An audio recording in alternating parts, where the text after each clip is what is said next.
Well over 20 years ago, I became very aware as to how widespread dogfighting and animal cruelty are. And at that time, there was virtually no police response, and a number of animal organizations professed to be concerned about it, but I realized that their investigations were meaningless and oftentimes nothing more than providing dogfighters and animal abusers opportunities to move their animals to other locations after being alerted by one of these animal humane investigators. I felt strongly that if I could just make people aware of how widespread these crimes are and how corrosive they are, not only for animals, but also for kids, teenagers, for people exposed to it, especially for children, people would want the dynamic to change. I thought that especially so-called animal advocates would want to change things where there'd be a meaningful and widespread police response, and the animal organizations would completely stop investigating and pretending to the public that they're the answer to animal cruelty and dogfighting, that they're not the answer, that instead animal organizations would be advocates to get a proper police response, and that things would change. Because these are common occurring crimes.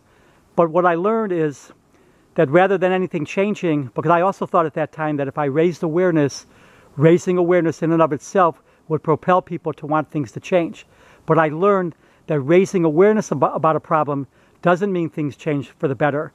Because when there wasn't awareness, at least there was hope that things would change for the better. Now there is awareness, but nothing's changed for the better. Instead, what happened is a number of animal organizations and individuals have done nothing but exploit these crimes for their own gain. And the dynamic hasn't changed. There's a minimal police response other than a few token police forces here and there and a few animal organizations that might field some investigators. Even if they have law enforcement powers, it's utterly worthless and ineffective. It's no different than an anti-drunk driving organization having a few people having law enforcement powers, but virtually no police response by wider law enforcement. There's reasons you don't have Mothers Against Drunk Driving personally not investigating drunk driving. Bike shops don't investigate bike theft. Car dealerships don't investigate auto theft. Domestic violence gets a widespread police response. It's not investigated by tiny numbers of anti-domestic violence group organizations. But animal cruelty, because animals are voiceless and can't speak for themselves, is incredibly exploited. I learned from my own experience. I took photographs documenting a lot of this. A lot of my photographs were plagiarized. I saw people make self-serving documentaries, people furthering their careers on the backs of animals, and a bunch of animal organizations, rather than do anything meaningful to stop animal cruelty and dogfighting, did everything they could to give the public the perception that they were the answer, send them money. So now what you have is you still have a minimal police response to animal cruelty and dogfighting. You have animal organizations that are all over this, pretending to the public that they're doing something, and a number of individuals, so-called animal advocates, that have done nothing but exploit animal cruelty. If you think that this isn't true, what I'm saying, just look at the statistics. There's virtually nobody getting arrested for animal cruelty and dogfighting in proportion to the frequency of these crimes. There's hardly any arrests in the United States for dogfighting, and animal cruelty arrests are so infrequent compared to the incredible frequency with which these crimes occur.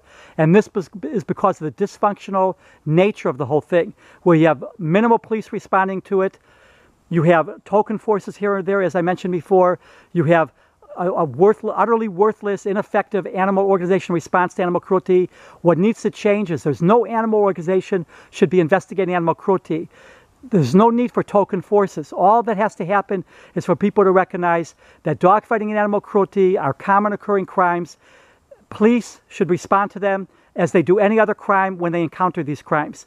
Because the only way to answer dogfighting, drunk driving, any crime of violence or, drunk driving, which is, harms many people, the only appropriate response to these things is to have a widespread police response. Dogfighting and animal cruelty, just like drunk driving and domestic violence, can occur anytime, anywhere. The only people prepared to respond are the existing law enforcement. There's over 1 million law enforcement officers in the United States, 24 hours, 7 days a week, every day of the year. That's where this should be. If the crime occurs and police respond or they see the crime, that's who should be doing this.